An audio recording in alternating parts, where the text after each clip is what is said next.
The rule had been hers from the beginning. Not a conversation, not a negotiation. Just a quiet preference stated early in our marriage and never revisited. The way certain things get established between two people and calcify into fact. Don't call me at work unless it's urgent. I'm in meetings most of the day and it pulls me out. Reasonable. Professional. The kind of thing a driven woman says to a husband who respects her career, and I did respect it genuinely, which is why I never called. 11 years of not calling. 11 years of texts instead, kept brief, kept to logistics. Marcus has practice at 4, I'll grab dinner, did we pay the electric bill? While her phone sat on silent in whatever conference room she occupied, her attention undivided and fully given to the work she had built so carefully and that I had always admired. I am telling you this because the rule itself was never the problem. What was the problem, what I understand now with the specific clarity of a man who has had considerable time to think, was that I never once asked what it was actually protecting. My name is Ryan. I am 41 years old, and at the time this story properly begins, a Tuesday in late September, the light going amber and slant through the windows of my home office. I was a landscape architect with a small firm on the north side of Columbus, a 9-year-old son named Marcus who had recently discovered competitive chess and approached it with the focused intensity of a child who has found his language, and a marriage of 11 years that I would have described, without hesitation, as solid. Not passionate in the way of early years, we had both agreed, in the unspoken way couples agree to things, that the passion had settled into something more durable and sustainable. Companionship, shared investment, the particular warmth of two people who have built a life together and understand its architecture. Melissa and I had met at a mutual friend's birthday party. Married 3 years later, bought the house in Clintonville when Marcus was 2. She had been promoted twice in 4 years at Meridian Pharma. I had expanded the firm from 2 employees to 7. We had a good life. I believed in it the way I believed in the structural integrity of a retaining wall I had designed and signed off on, built correctly, built to last. September was the month I started noticing the cracks. The first thing was the laugh. Not her laugh in general. I knew her laugh, had always loved it. A quick involuntary sound that she couldn't modulate when something genuinely struck her. This was a different laugh. I heard it on a Wednesday evening when she was on her phone in the kitchen and I was coming downstairs, and it stopped the instant she heard my footsteps on the landing. By the time I reached the kitchen doorway, she was standing at the counter with the phone face down and a neutral expression assembled so competently that I would have believed it completely if I hadn't heard the laugh first. "Who was that?" I asked. "Work thing." She opened the refrigerator. "Derek's team had a disaster with the Q4 projections. It's fixed now." Derek, the VP of sales. I had heard the name occasionally in the natural overflow of her professional life, the way spouses absorb workplace geography without retaining all of it. He existed in my mental map of Meridian Pharma as a name attached to her department's adjacent orbit, nothing more particular than that. "Sounds stressful," I said. It was. She set things on the counter for dinner, and the evening continued, and I did not think about the laugh again until much later. The second thing happened the following week. I picked Marcus up from chess practice on a Thursday. His coach, a retired accountant named Phil who took junior tournament strategy with absolute seriousness, had run 20 minutes long, and when I arrived home at 6:40, Melissa's car was in the driveway, but the house was quiet in the specific way of a house where someone has been doing something they've stopped doing. She was at the kitchen table with her laptop open. "Work," she said. "Big presentation Friday." The laptop screen, when I passed behind her to get water, showed a slide deck. Legitimate. Professional. But her email tab was minimized with an unread count she covered with her forearm in the same motion as reaching for her coffee. So fluid it was nearly invisible. Nearly. I got the water. I asked about the presentation. She told me about it with the practiced ease of a woman comfortable discussing her work, and Marcus came in demanding dinner and the evening assembled itself around us, and I cataloged the arm movement in the place where I was cataloging things now without having decided to start doing so. Something in me had already begun keeping the list. I just hadn't admitted it yet. Our daily life had the well-organized quality of 2 working adults who had engineered their household around 2 demanding careers and 1 child. Mornings were precise. Marcus up at 7, breakfast by 7:20, out the door by 7:50. Melissa left for Meridian by 8:15. always in the specific professional uniform she'd developed over years. Structured blazers, good shoes, the quiet authority of a woman who understood that how you occupied a room mattered. I left 30 minutes later, taking Marcus to school on the way. We texted through the day. She did not call. I did not call her. This had been true for 11 years, and I had accepted it as the shape of our particular partnership. Different from other couples, but ours, built around her preference and my respect for it. What I was only beginning to notice in October was that the texture of the texts had changed. Not the content, the timing. Melissa had always been a responsive texter. Not instantaneous, but consistent, usually replying within 20 minutes of any message. In October, her response time stretched. An hour, sometimes two. Messages left on read for periods that had no explanation in her stated schedule. I noticed because I am, professionally, a person who works with time and sequence, site visits, contractor schedules, planting windows, and delays register to me the way they register to a project manager, as data. I told myself she was busy. Q4 was a demanding quarter at Meridian. She had said so herself. There was a red herring in October that consumed 2 weeks of my attention and misdirected me completely. Melissa had a colleague named Shira, a woman she'd been close to for 3 years, a friendship that had started professional and become genuinely warm, the kind of workplace friendship that occasionally bled into personal life. Shira had come to Marcus's birthday party the previous spring. She and Melissa had lunch together most Fridays. In October, I noticed Melissa being vague about Shira. Not evasive, vague. Mentioning her less, deflecting when her name came up, once saying they'd had a bit of a thing at work without elaborating. I fastened onto this with the intuitive certainty of a man looking for the source of a leak. Something had happened between them, something Melissa wasn't telling me. I spent 2 weeks constructing an elaborate explanation in which Shira was at the center. A work conflict, a confidence broken, something that had disrupted their friendship and was causing Melissa's emotional withdrawal and distracted evenings. It was a satisfying theory.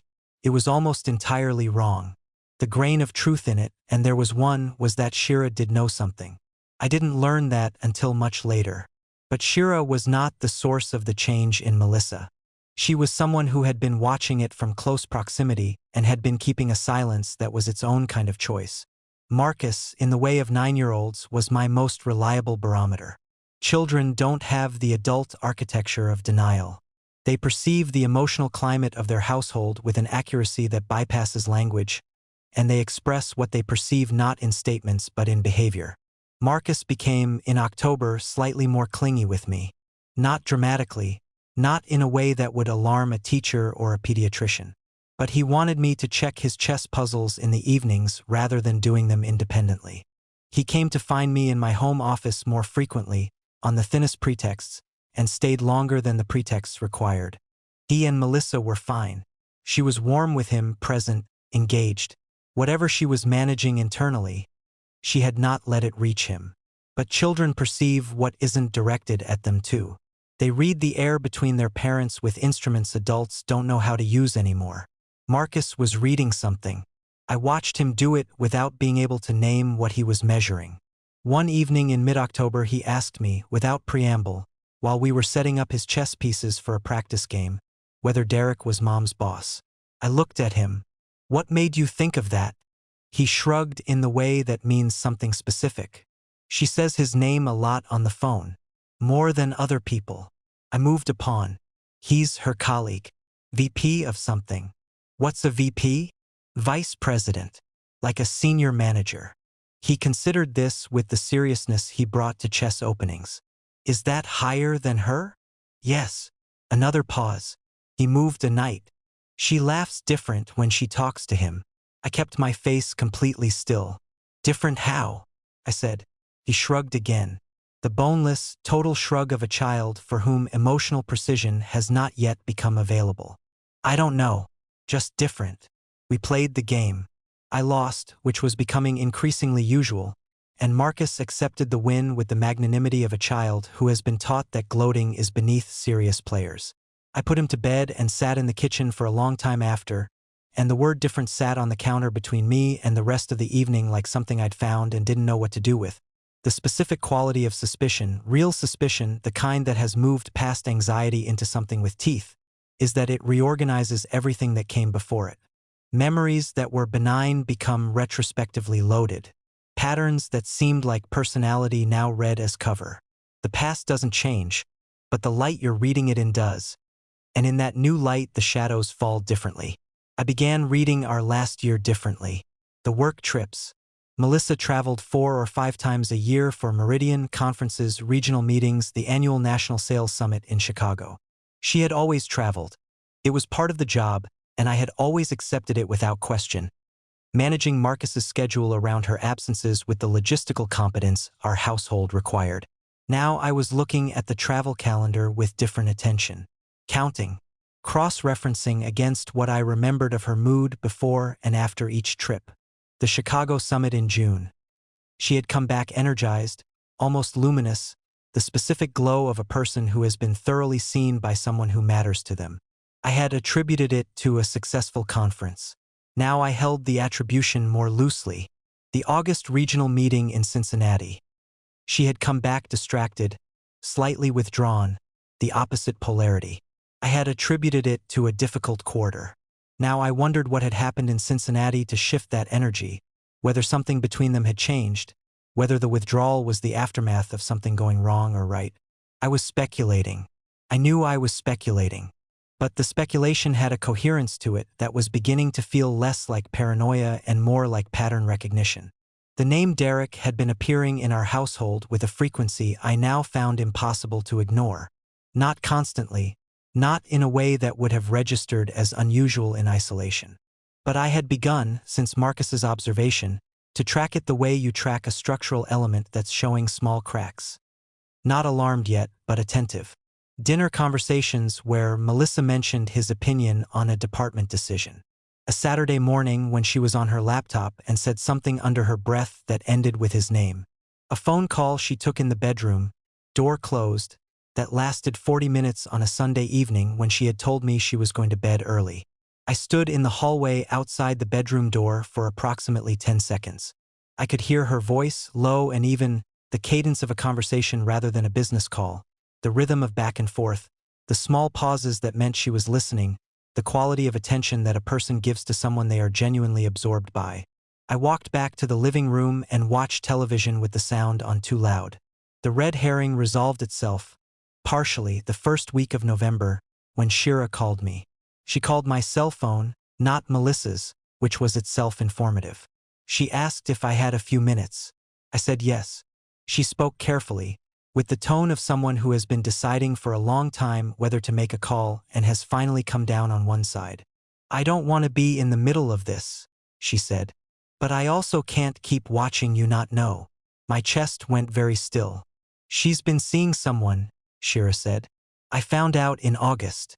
I've been trying to get her to tell you herself. She keeps saying she's going to end it first. A pause. I don't think she's ended it. I asked who. The silence before Shira answered told me she had hoped I wouldn't ask. Or that I already knew. Derek, she said. I thanked her. I don't know why I thanked her. It was just what came out. I sat in my car in the parking lot of a hardware store where I had stopped for caulk.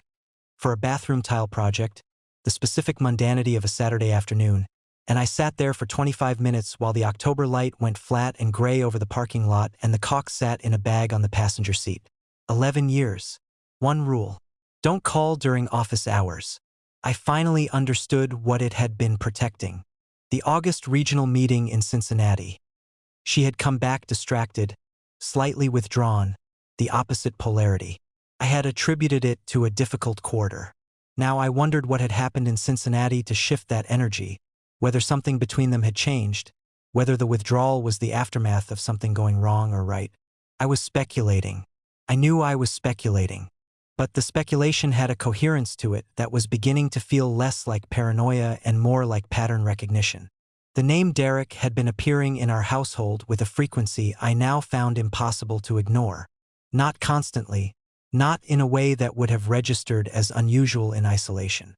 But I had begun, since Marcus's observation, to track it the way you track a structural element that's showing small cracks. Not alarmed yet, but attentive. Dinner conversations where Melissa mentioned his opinion on a department decision. A Saturday morning when she was on her laptop and said something under her breath that ended with his name.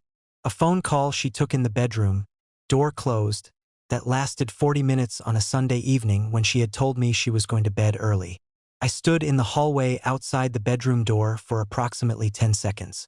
I could hear her voice, low and even, the cadence of a conversation rather than a business call, the rhythm of back and forth, the small pauses that meant she was listening, the quality of attention that a person gives to someone they are genuinely absorbed by. I walked back to the living room and watched television with the sound on too loud. The red herring resolved itself, partially, the first week of November, when Shira called me. She called my cell phone, not Melissa's, which was itself informative. She asked if I had a few minutes. I said yes. She spoke carefully, with the tone of someone who has been deciding for a long time whether to make a call and has finally come down on one side. "I don't want to be in the middle of this," she said. "But I also can't keep watching you not know." My chest went very still. "She's been seeing someone," Shira said. "I found out in August. I've been trying to get her to tell you herself. She keeps saying she's going to end it first." A pause. "I don't think she's ended it." I asked who. The silence before Shira answered told me she had hoped I wouldn't ask, or that I already knew. "Derek," she said. I thanked her. I don't know why I thanked her. It was just what came out. I sat in my car in the parking lot of a hardware store where I had stopped for a bathroom tile project, the specific mundanity of a Saturday afternoon, and I sat there for 25 minutes while the October light went flat and gray over the parking lot and the caulk sat in a bag on the passenger seat. 11 years. One rule. Don't call during office hours. I finally understood what it had been protecting. I want to be precise about my state of mind in the days after Shira's call, because I think precision matters here and vagueness would be dishonest. I was not devastated in the acute, public way that the word suggests. What I was, and this surprised me, was cold.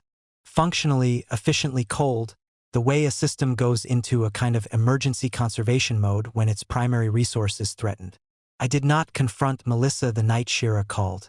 I came home, put away the caulk, made dinner, helped Marcus with chess puzzles, sat through a normal evening with the specific discipline of a man who has decided he needs more before he moves. Shira had told me what I needed to understand, how much, how long, and, with the specific clarity that was already organizing my grief into something more structured, what I was going to do about it. I gave myself 1 week. I am not a surveillance-minded person by nature. The idea of installing tracking software or hiring anyone felt like a contamination of something I still wanted to keep clean, even if the thing I was protecting was already damaged. What I did instead was what I have always done with complex problems.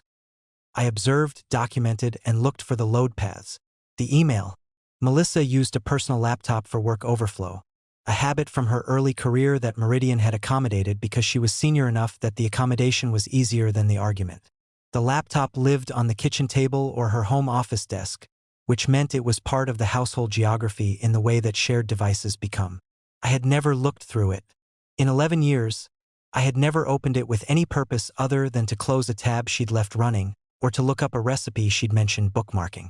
On a Thursday evening when she was at Marcus's chess tournament and I had come home early from a site visit, I opened it.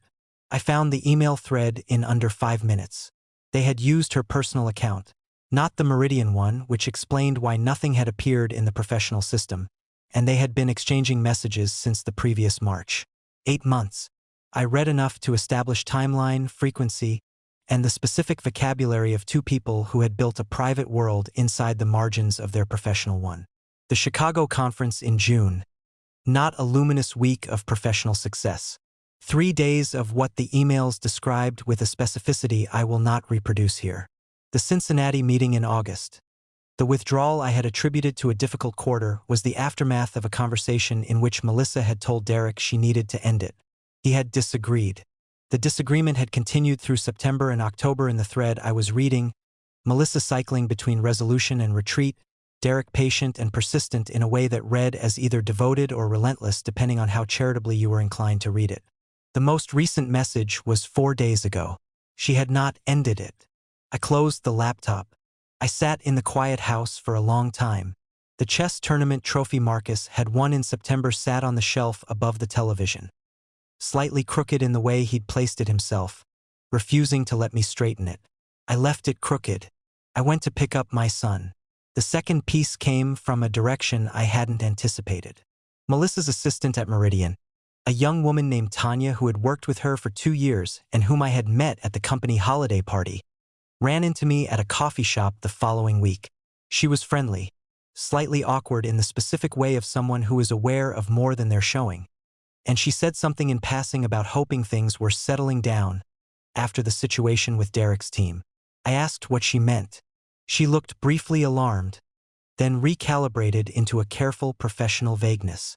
Oh, just some restructuring conversations. Nothing that affects Melissa's position. She smiled. I'm sure she's told you. She hadn't, which meant there was a professional dimension to this that I hadn't yet mapped. A workplace politics layer beneath the personal one. Derek's position was, by Tanya's implication, in some degree of motion. Whether Melissa knew the extent of it, whether it had any bearing on the affair's recent trajectory, I couldn't say with certainty. What I could say was that the picture was more complex than I'd initially understood. I noted it. I filed it. I went home and helped Marcus study the Sicilian defense, which he was determined to master by December. I chose a Sunday morning. Marcus was at a chess tournament in Worthington, a day event, Phil driving a group of 4 kids up and back, not returning until 5.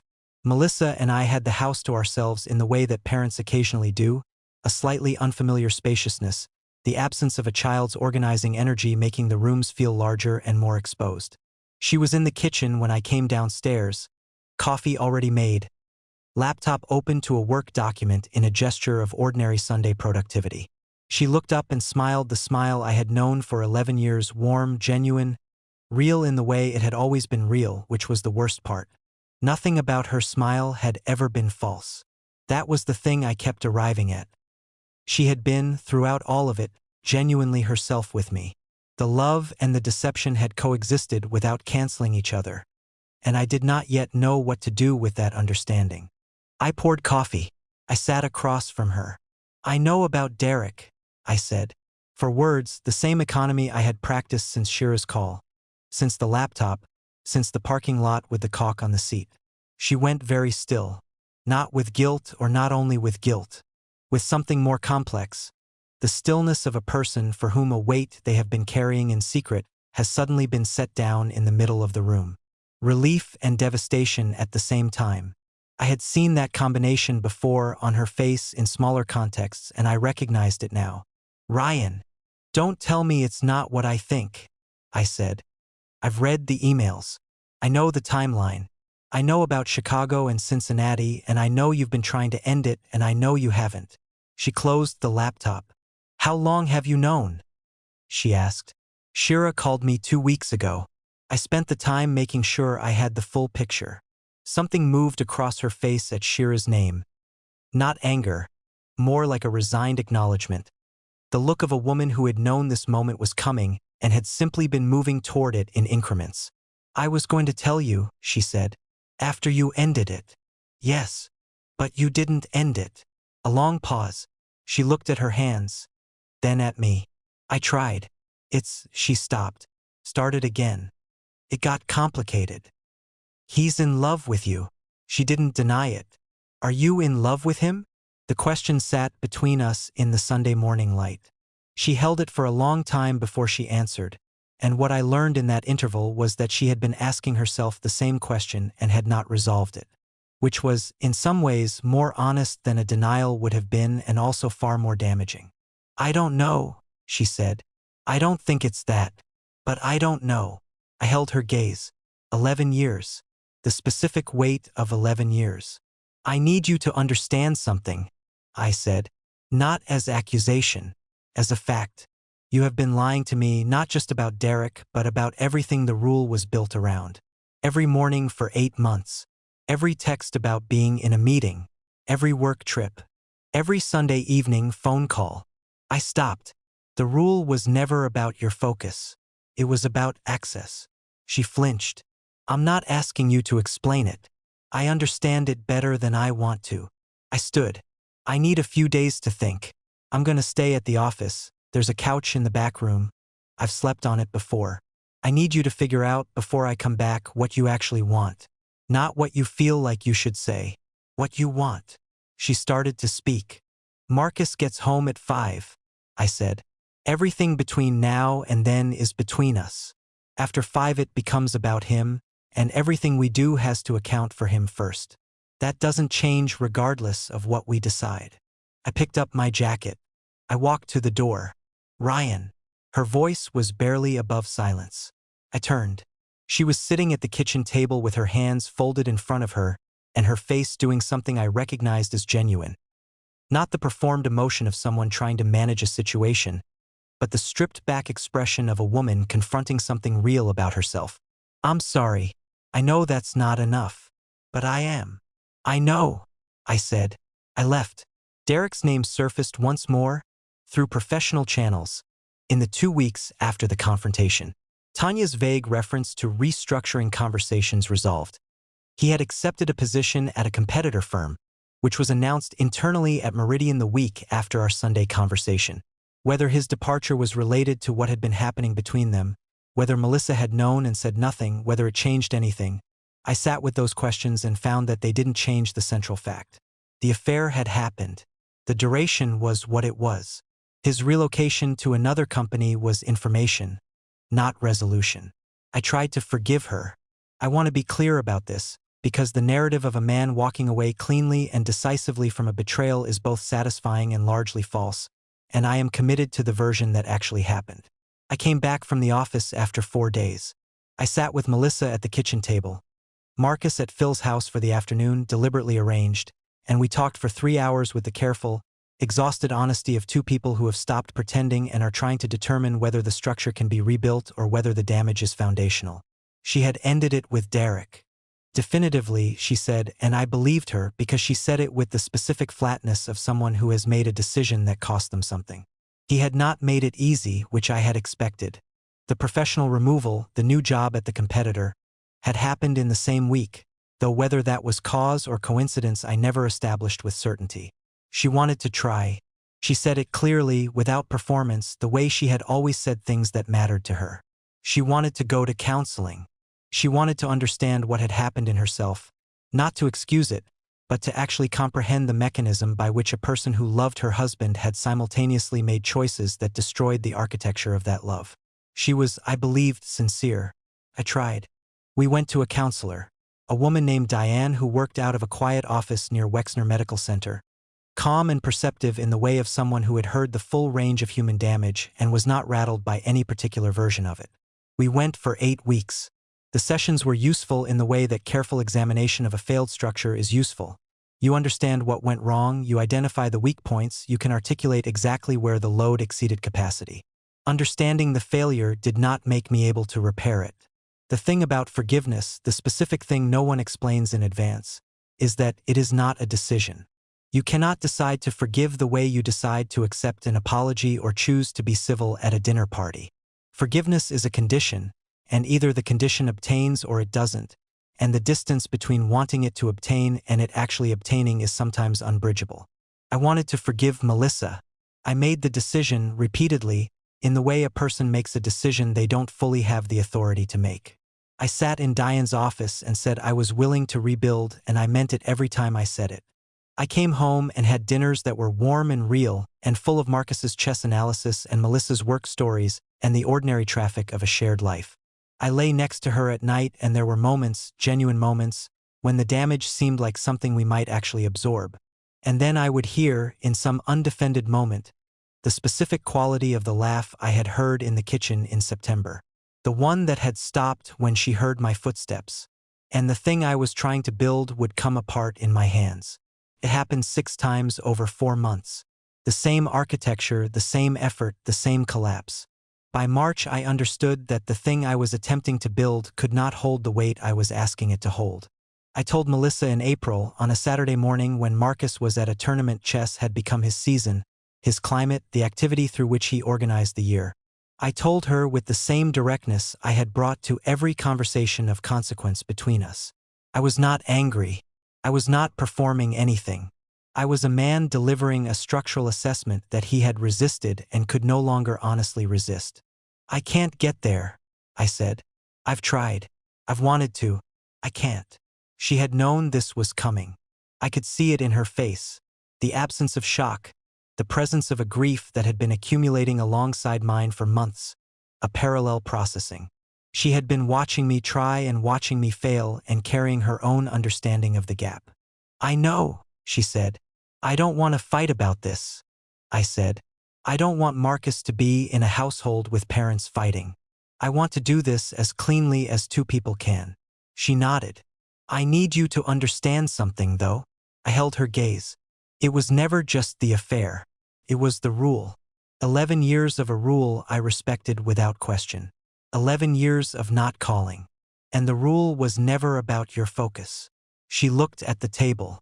It was about keeping a door I wasn't supposed to know existed. She didn't argue. She couldn't. The divorce was filed in May. Ruth, my attorney, efficient and honest in the way of the best practitioners, managed the process with minimum friction and maximum clarity. We sold the Clintonville house in August and Melissa moved to an apartment in the short north. I rented a house in Bexley with good light in the back garden, which I was, for the first time in years, designing purely for myself. Marcus moved between us with the adaptability of children who have been told the truth in age-appropriate doses and trusted to absorb it. He was quieter than usual for several weeks, then gradually, unevenly, became himself again. He won a regional chess tournament in September. His acceptance speech, if a 9-year-old's brief, serious acknowledgement to his coach can be called that, included the information that chess was about understanding the position you were actually in, not the position you wished you were in. I sat in the folding chair in the Worthington Community Center and held onto that sentence for a long time. Melissa called in October. Not for anything legally consequential, Ruth handled those. She called to say she was sorry again, which she had said multiple times and which I believed each time, and to say that she had been in individual therapy since June and was beginning to understand the specific way in which she had constructed a private world to contain needs she hadn't had the language to bring into the marriage. I should have said something, she said, to you, years ago, instead of… She stopped. Instead of the other thing, I said. Yes. We talked for 20 minutes, quietly, without hostility. She asked about Marcus. I told her about the tournament. We were, in the specific way of two people who have dismantled something and are now managing its absence, functional. I did not ask about Derek. She did not mention him. The call ended with a pause that contained everything we weren't saying, the 11 years, the weight of it, the genuine thing that had been genuine and was still gone. Take care of yourself, Ryan, she said. You too, I said. I hung up and sat in the garden I had been slowly building. In the October light that was going the same amber slant it had been the Tuesday this all began. The plants I had put in were past their first summer. Some had not survived. The ones that had looked different than they had in the nursery plan, less controlled, more individual, growing in the directions that the particular light of this particular yard had encouraged. Better, in some ways, not what I had drawn, but real in a way that plans never quite are until they're put in the ground. She came back in December. Not dramatically, this was Melissa, and Melissa had never been dramatic. A Sunday evening, a text first. Can I stop by? I need to talk to you. I said yes, and she came, and Marcus was at a tournament sleepover and the house was quiet, and she sat in my kitchen, a different kitchen in a different house in the life I had built after, and she told me she had made a mistake. That the therapy had brought her to an understanding of what she had and what she had chosen to endanger, and that she was asking for a conversation about whether any road back existed. She was honest and clear and genuinely herself in the way she had always been genuinely herself, which was still the most painful part. I held her question for a long time. I tried, I said. I tried for 4 months. I couldn't get there. People sometimes need more time. Melissa, I said it gently. It's not time. It's not something more time solves. The thing that's gone is the thing that would need to be there for the rest to work. I've had 8 months to understand that. She looked at me with the expression of a woman who had prepared for this answer and still wasn't ready for it. I care about you, I said. I will always care about you. You're Marcus's mother, and that means we'll be in each other's lives for a long time, and I want that to be good. But what you're asking for, I can't give it back. I don't have it anymore. She stayed for an hour. We talked about Marcus, about the holidays, about how to make the winter transition smooth for him. By the time she left, the conversation had found its own level. Not warm in the way it had been, not cold in the way pain makes things cold, but clear. The honest temperature of two people who have moved into new configurations and are learning to hold each other from the appropriate distance. I watched her car leave the driveway. The door closed quietly behind her. Marcus asked me in January whether chess positions could ever go back to how they were. We were working through a practice game and he had moved himself into a difficult corner and was trying to determine whether any sequence of moves could restore the earlier position. No, I said. Once you've made a move, you can't unmake it. The position is what it is. You work from where you are.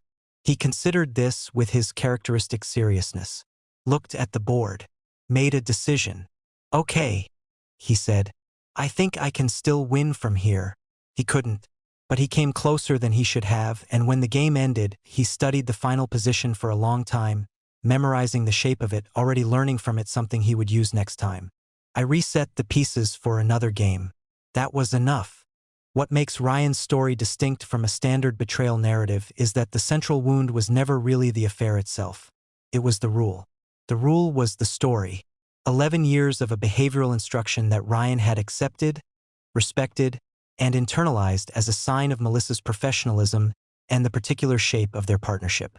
What the rule actually was, he only understood retroactively. A structural boundary that kept a private access point invisible. The red flag was hiding in plain sight for over a decade, normalized so thoroughly that it required no concealment. Ryan had already agreed to it. That is a specific kind of manipulation that isn't calculated so much as emergent, the kind that develops when a person begins managing two simultaneous emotional realities and the management hardens into habit. The second red flag was the laugh. The one Ryan heard from the kitchen staircase in September that stopped the instant she heard his footsteps. He registered it, named it internally as different, and then allowed the explanation that followed to overwrite what his instinct had already correctly identified. This is not stupidity. It is the specific self-protective mechanism of a person who has built something they believe in and does not want to dismantle it. The mind finds the most plausible, innocent explanation and holds onto it precisely because the alternative is unbearable. Marcus, with no such protection, heard the same difference in his mother's voice and named it accurately. She laughs different when she talks to him. The child saw what the husband was working not to see. The first turning point was Shira's call. Not because it introduced new information exactly, but because it made the information undeniable. Before Shira called, Ryan was accumulating data he could still, theoretically, explain away. After Shira called, the data reorganized into a shape with only one interpretation. What shifted was not the facts but Ryan's permission to believe them. The second and more devastating turning point was the failed forgiveness. Ryan tried, genuinely, not performatively, and the attempt failed not because he wasn't willing but because forgiveness at that scale requires the ability to access the pre-betrayal version of the relationship, and he had lost access to it. Every time he came close, the laugh from the kitchen stairs returned, and the architecture he was trying to rebuild collapsed. The lesson here is not that forgiveness is impossible, but that it cannot be willed into existence. It either finds its conditions or it doesn't, and the absence of those conditions is not a moral failure, it is a structural one. What Melissa had done, and this is the insight the story arrives at slowly, was build a private world not out of malice but out of a failure to bring her internal needs into the marriage directly. The therapy eventually gave her language for this. But the language came too late to be useful in the way she needed it to be. She understood, finally, what had driven her toward Derek. What she could not undo was the cost of having gone there without ever giving Ryan the chance to respond to what she actually needed. There's a broader truth this story carries that goes beyond Ryan and Melissa specifically. When someone builds a wall inside a marriage, not out of hostility but out of the quiet accumulation of unspoken needs, they are not simply keeping a secret. They are making a unilateral decision about what the relationship can hold. They are deciding, without consultation, that their partner cannot meet them where they are, or that asking is too risky, or that the gap is easier to fill elsewhere than to name out loud. That decision, repeated over months or years, does more damage than any single act of betrayal because it removes the other person's agency entirely. Ryan never had the chance to respond to what Melissa was missing. He was never given the question. He was only given the consequence. What Ryan's choice to not forgive ultimately reveals is that some losses are not recoverable because what was lost was not just trust but the specific quality of not knowing. The clean, unguarded way he had moved through 11 years of marriage, calling it solid, believing in it the way he believed in his own engineering work. That quality, once gone, cannot be reinstalled. He didn't leave because he stopped loving her. He left because the version of love he'd had required a foundation that no longer existed. What stays with me is the rule. Such a small, reasonable thing. Don't call me at work. And Ryan honored it for 11 years without once asking what was on the other side of it. I think most of us have our own version of that rule in our closest relationships. Some agreement we accepted without examining. Some door we politely stopped trying to open because we were told it wasn't necessary. The question worth sitting with isn't whether we trust the people we love.